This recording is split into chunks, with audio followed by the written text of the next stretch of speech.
Coming up next, 7-Eleven goes stir crazy with its new frozen dessert. We'll get the scoop from CEO James Keyes. Keep it with Kudlow Company. On this show, we believe that business is the backbone of the economy, both at home and abroad. My next guest sure is doing his part to keep business booming. Today, 7-Eleven is launching Stir Crazy, a new frozen soft-serve dessert that stays soft in the freezer. And here to tell us all about that and about the company's global reach is James Keyes, CEO of 7-Eleven. Mr. Keyes, welcome to the show. First of all, 7-Eleven is on a roll. Your sales are way up. Your profits are way up. Your stock, I believe, is at an all-time high. What's going on there? Beat your breast for a minute. These are the good days, aren't they? These have been very good days. In fact, I think a lot of it's attributable to introductions of new items as you just announced for me, this new Stir Crazy product. But we've had 34 consecutive quarters now of improved same-store sales, and that's a number that we're very proud of at 7-Eleven, attributable to keeping pace with the changing needs of our customers and coming up with exciting new products. You're an oil man. What are you doing running a little, franchise discounter convenience store? You're an oil guy. You should be out pumping natural gas. I'm an ex-oil guy. I'm actually having the time of my life in retail. It's a lot of fun. All right. Now, what's doing in the economy? I always hear a lot of moaning and groaning and whining from Walmart, who can't meet the same store sales because they say there's gasoline prices and bad weather, even though Target on the other side of the street has the same gas prices, the same bad weather. But none of this gasoline stuff seems to have affected you. So do you have a fairly rosy economic view and rosy consumer view? We do. We've been very pleased with the customer's response to both our gasoline prices and our merchandise. Our gasoline strategy is very different from others. A lot of people are chasing that price-sensitive consumer and always fighting it out for the lowest price on the street.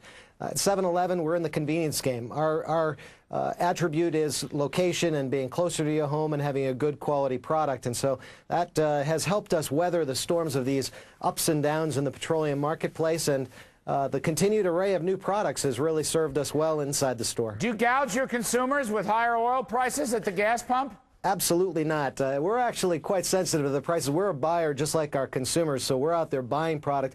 In some cases, we're buying it and our prices are rising faster than theirs on the street. So we're very sensitive to that price. We try to maintain that upper quartile of prices, never above the highest price of the major oil companies, but not down there fighting it out with the lowest price on the street. Actually, except for left-wing commentators and certain unnamed left-wing newspapers, I've never met a service station that gouged anybody because they want their business repeatedly. But I just thought I'd give you a chance to bat that away. Now, let me ask you one more before we get into the, shall we say, the main dessert here. What's the deal in China? First of all, are you overseas global, or is this China thing special, and how's it going in China? We are very much a global company. We're in over 18 countries now. We're rapidly approaching 30,000 stores. We have 28,000 and change, and by the first quarter of next year, we'll have 30,000 stores worldwide. China is our most recent venture. We now have, we've had stores in Hong Kong. Of course, we've been in Taiwan for many years. We, about 4 or 5 years ago, entered the southern provinces in the Guangdong province area, have about 150 or so stores there. But most recently, in the last year, we entered Beijing, and we're now in the low teens and growing very rapidly in the Beijing market. Very pleased with our stores there. And do they give you any hassle there locally as you put up these franchises? Not at all. It's actually good to be an American company in many of these countries. And 7-Eleven has a unique perspective. When we're in these countries, we're actually Chinese-owned. We have a licensed operation, so the people behind the counter are local. They have local products on the shelves. And although people recognize us as an American brand, they also see us as very much a local company. All right, I hope we put the stock chart up on the board because this baby has just been really hot and steamy. If not, maybe put it up again. All right, Jim, that's the good news. The bad news is I want to talk to you about this stir-crazy thing here.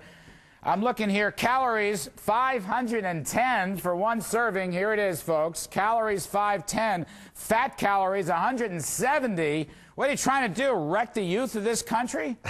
Well, now, where's the low-cal version of this thing, for heaven's sakes? How are you going to compete against Tasty Delight and all these other good low-cal, zero-cal things? We have a lot of very good, better-for-you products. In fact, we just recently, well, about a year ago now, launched the first Diet Slurpee, a zero-calorie Diet Pepsi Slurpee for those who are calorie conscious. But this product doesn't promise to be calorie conscious. This is out there for taste alone. We're out there trying to satisfy the sweet tooth of customers like me. Boy, I'll tell you, got 360 mgs of sodium in this thing, and there's only 13% protein. God, you sure you don't want to go back to the draw? I mean, look, if the parents drive in here and have a couple spoonfuls of this, they're probably going to have a heart attack on the way out or something. You can't sell this thing, can you? Well, I think I don't want to be too tough on you. It's a great story, but I looked at it and I said, holy, I'm serious though. I mean, I'm